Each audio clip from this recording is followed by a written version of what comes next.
Before I start, I'll just whiz through the the palette here. It's just a plastic finger painting tray, basically. It's very lightweight, so it doesn't make your arm ache once you've been holding it for a while. But I've got ultramarine, lemon yellow, Payne's grey, alizarin crimson, raw sienna, burnt umber, and light red. I'll just use this. The beauty of this water jar is, when you've got a hake full of water like that, this sharpish lip, it takes a lot of the excess off for you. So all you've got to do then is just wipe the rest on the tea towel, and you've got a pretty dry brush. That's the biggest problem I had when I first started using the hake. It was just the sheer volume of water. It was a nightmare. And generally, that's the little hake I use for my smaller paintings. I don't really use it on the bigger stuff. Got a number 3 rigger. Got a plastic card I use for scraping out the rocks and stuff. And this 3/4 inch flat brush, again for fence posts and anything that needs a straight edge basically. I use the Cotman watercolours. I just squeeze them straight out onto the palette and let them dry, and they're there then. A lot of it's down to bone idleness really. I suppose, see, this way they're always there available. I ain't got to keep squeezing paint out, so it's just my own preferred method. So I'm just going to start as I generally do. Just give the paper a good soaking.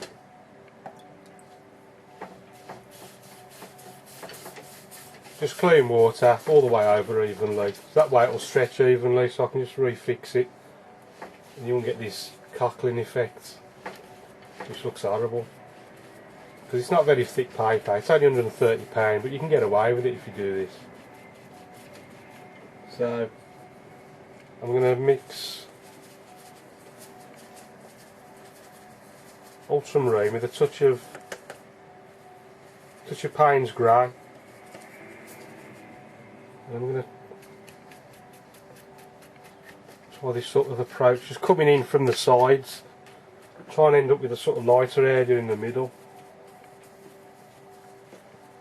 Just do it again. If you can imagine, like the sun sort of coming just over the horizon. I suppose this is going to be like a sort of winter morning type feel to it. That's what I'm going to try and do anyway. I just want to preserve that whiter area. I've got to do this before it dries, because otherwise you start getting up with hard edges and it just looks a bit of a mess. So while I've got that on there, I'm going to stick with the same 2 colours. Payne's grey, ultramarine, and I can just about see some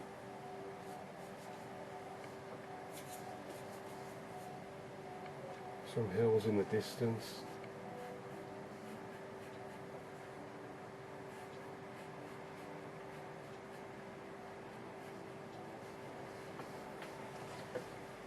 And then by those,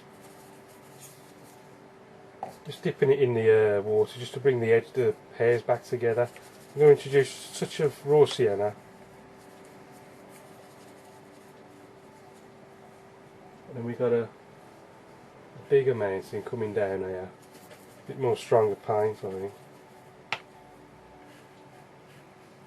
Bigger mountain, I'll just come down in front of that one, like that.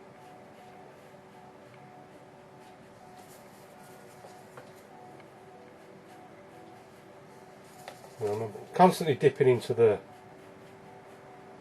colours just to try and just keep varying it a bit. That'll do for the one side. So I don't want to go into this too much. This is going to be snow, so I don't want to touch that at the moment. I want to preserve the white. Then we've got another hill coming in from this side.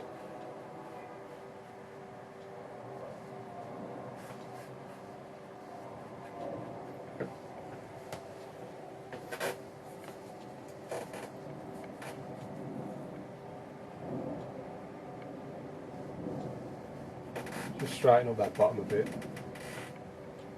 Same on this side. Just get it nice and parallel to the bottom of the paper. Before I go any further, see what's happened here, look.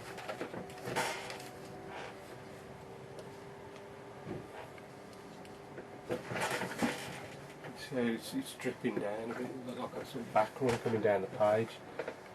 I don't know if it's dried too much now to do anything about it. I'm trying to look at the side of it, with the sun coming through the window here. You can see the sheen on the paper, see if it's dry or not.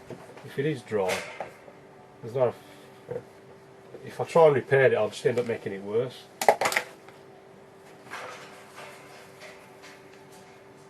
I'm just trying to dry whatever moisture's there now, and then hopefully it won't get any worse. In fact, what am I doing? I've got a hairdryer.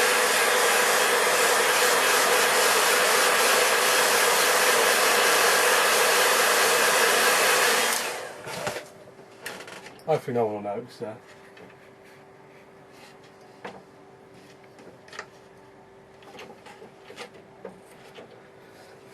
So I'm just going to refix that because the paper's stretched. As I said before, because I've wet the paper evenly, it's stretched evenly, so I've now got a nice flat surface to work with. And because it's like a winter morning scene, you don't get too many colours. So I'm going to stick with... I'm not going to stray too far from the burnt umber raw Payne's grey, raw sienna. So I'm just going to dip the very tip in, just to bring the hairs together. And then there's a tree. There's a tree on this side. So there's a few ways of doing trees. What I like to do, rather than mess about with the rigger, is sort of put the... There's no point me doing it going, because I've made that a bit too dark actually. If I just put it about there, so you see how it contrasts with this lighter area, it just looks better then. If I just put the...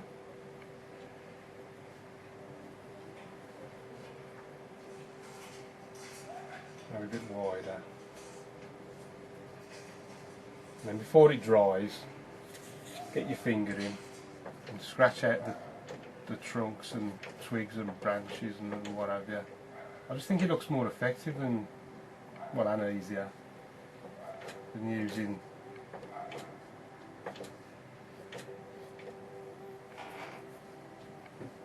the little brush. You can see how putting it there rather than over here where it just blends in with this dark tone and these light, not quite so dark tones, you wouldn't be as effective as putting her against the lighter area. Now there's some trees, in fact that needs to come down a little bit more. That'll do for that. Maybe a little branch coming off there. That'll do before I overdo it.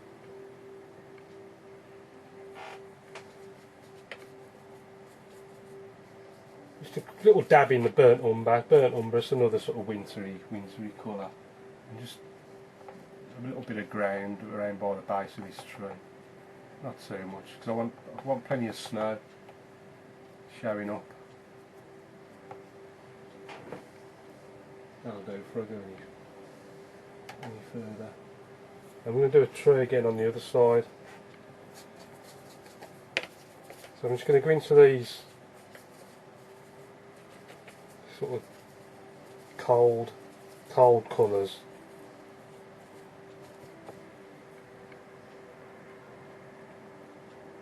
And I'll make this one a bit bigger on this side.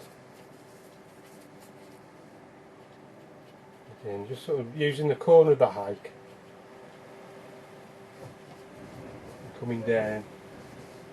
There's going to be a river coming through this. This is on the far side of the river.